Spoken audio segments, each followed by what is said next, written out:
Welcome to Knitting Whatever. I am back after a few months with a life and knitting update. If you're new here, I'm Syboné. I make art and clothes and I live in LA. So today I'm sharing some things that I've finished, some things that I've cast on, and a new club that I'm really excited to talk about that I've started here in LA. So there has been a ton of knitting in between 2 trips to New York and a trip to Dallas. My sister-in-law got married in New York, so we were there for that in April. It was really beautiful. I'll insert a cute picture of me and my fiance now. And then there were 2 trips that were work related, so one to New York and one to Dallas. So again, it's been super busy and I think it will only continue to get busier. So without further ado, let's get into some of my finished projects. First, I made the Holger Baby Set by Petite Knit. I made this for a friend. Went to my local yarn shop, which is the Little Knittery, which I love so much, very near and dear to my heart. I've been going since I was like 8 years old. I took a couple pictures, I'll insert them, or I'll insert a picture of what we landed on. I started this on March 15th and I finished it on March 28th, so it was a really quick 2 weeks. I'm not totally loving the McDonald's red and yellow situation that happened. It wasn't planned. Something to consider for the future. So then, okay, so this requires a backstory.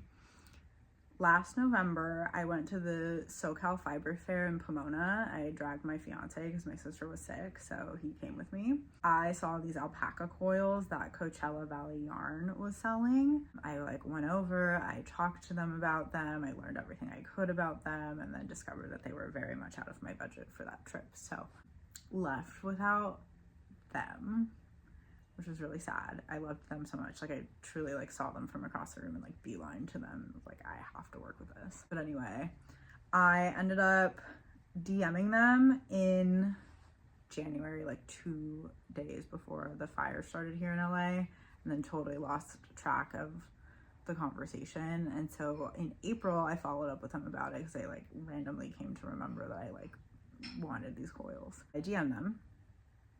And it turned out that they weren't even in Coachella Valley, they were here in LA. So I got to go and pick them up in LA on the other side of town. Yeah, I bought 4. So I bought 2 in this oaky color, and they're all natural, not dyed, from the alpacas. And then this other 2 are this deeper brown. I've only knit a rug with the more oaky, lighter color. They let me know that the farm that produced them is no longer in business, which was really sad because I've really fallen in love with this yarn. It's so cool. I can't even describe it to you.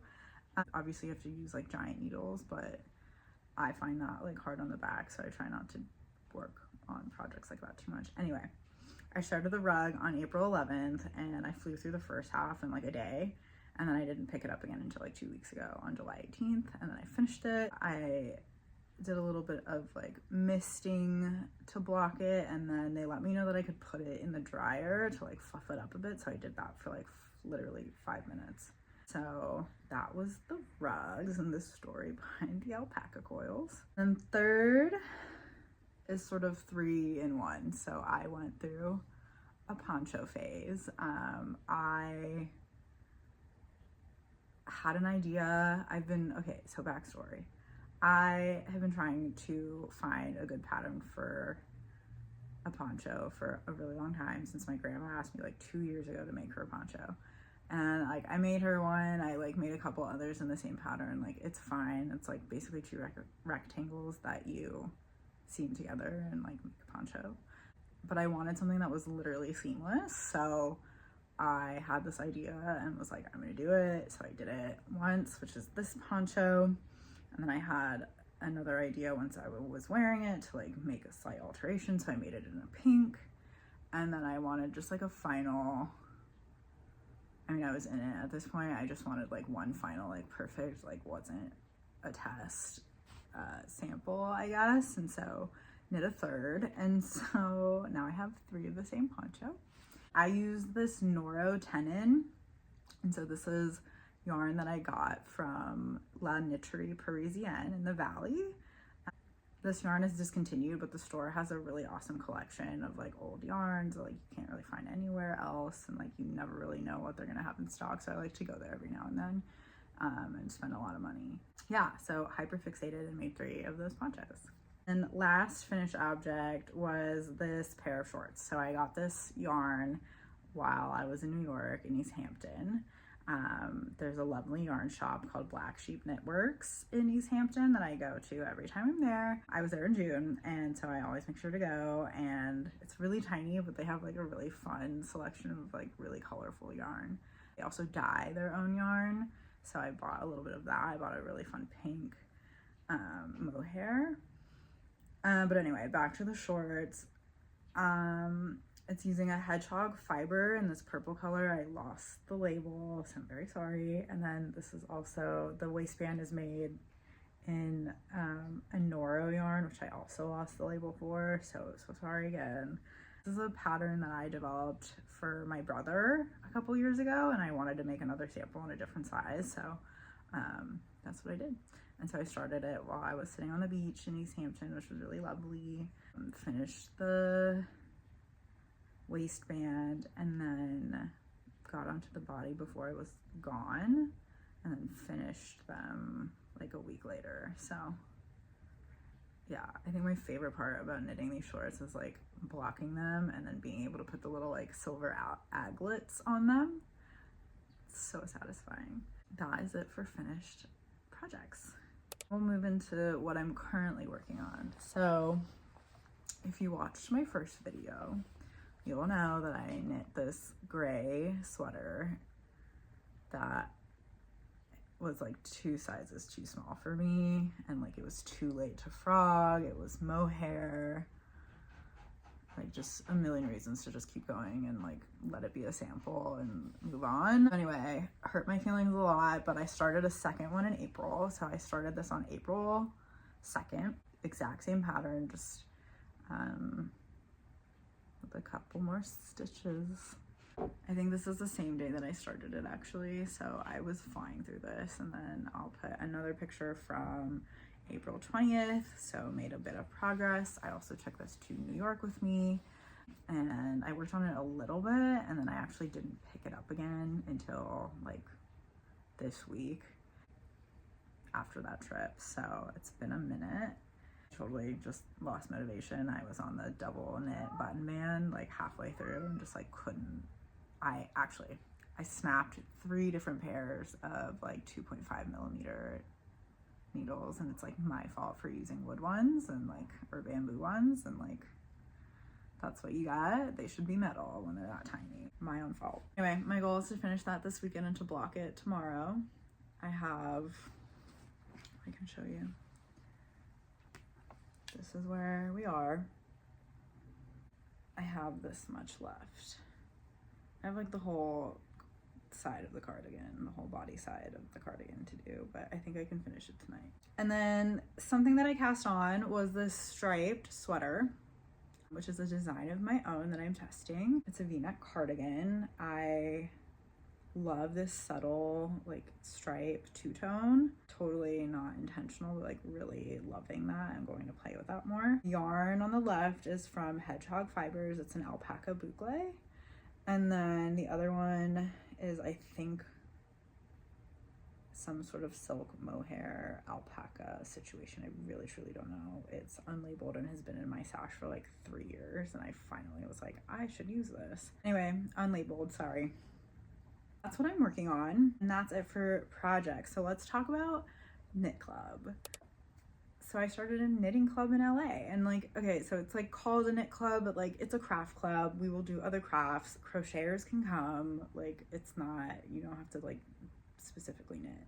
I started an Instagram for it like a week and a half ago, and now I have like 160 followers, which is really exciting, and like 130 of them I don't know, which is exciting and scary.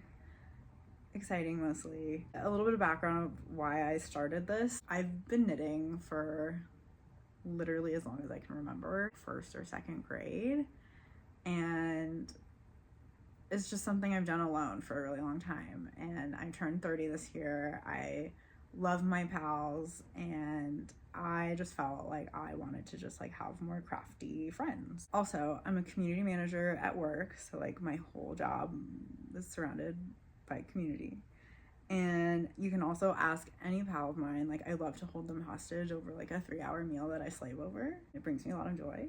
So the solution to my problem was to start my own knitting club. So it's called Antisocial Knit Club. Redundant, whatever. For now, we'll meet in a monthly cadence in a park. So I'll provide a little bit of food. People can come, bring their own food, bring some food to share, whatever. It's totally free. I want to grow it into something bigger. Like, I'm just starting small for now, but we'll see where this goes. This is my first meeting. So that is happening on August 9th, in a week from today. And if you're planning to come, bring a blanket, your work in progress, and a beverage or a snack to share, or just for yourself. Up to you. If you're able to share, that's great. So also, if you have any ideas, I'm all ears. You can follow me, DM me on Instagram, antisocialknitclub.la. Check out my latest post for the details. And yeah, again, the first meetup is August 9th. I'm nervous and excited. And if you're seeing this after that, stay tuned for more. I'm already planning September's event, so keep you posted. We're gonna talk about something else I've been working on, which is yarn spinning. So I do have a spinning wheel, and I bought it secondhand, and the tension is just so off because okay, anyway, it broke. I need to take it to the Spinners Guild. The tension just like literally will not stay. Like, it just like continues to loosen all the time. So there's that. And then one of the pedals is like not broken, but like not doing what it should. So I should take it to the LA Spinners Guild and talk to them about it so that they can help me, and also maybe teach me how to use it. So I'm using my drop spindle, which is totally fine. We can't master every craft in a day. I want to spin like a sweater's quantity worth of yarn. I have a ton of roving, so I've been making little mini bats and then spinning those. So I did dye a bunch of this roving. I had a ton of white natural roving. I did like a neon yellow, I did like a green, I did a pink. Tried to film that, started to, paused at some point, and then totally forgot to turn the camera back on. So no footage of that. They're really fun, and I'll put in a video of what the yarns are looking like, but I feel like I haven't totally nailed it yet. So I'm gonna keep experimenting with some of those colors that I have. Anyway, that's really all I have planned for today. If you're in LA, come to Antisocial Knit Club next Saturday, August 9th. DM me on Instagram for the address. I'm not posting it because I'm weird and like scared, and we'll see how this goes. I am on Instagram and TikTok. Find me. I love talking about this stuff. So thank you for being here with me today. I hope you enjoyed. If you did, please subscribe. I don't know what random stuff I'm gonna get up to in the next video. Maybe I'll do like a meetup vlog. We'll see how that goes. I don't know. But anyway, we'll see what I get up to. So until then, have a lovely day. Bye.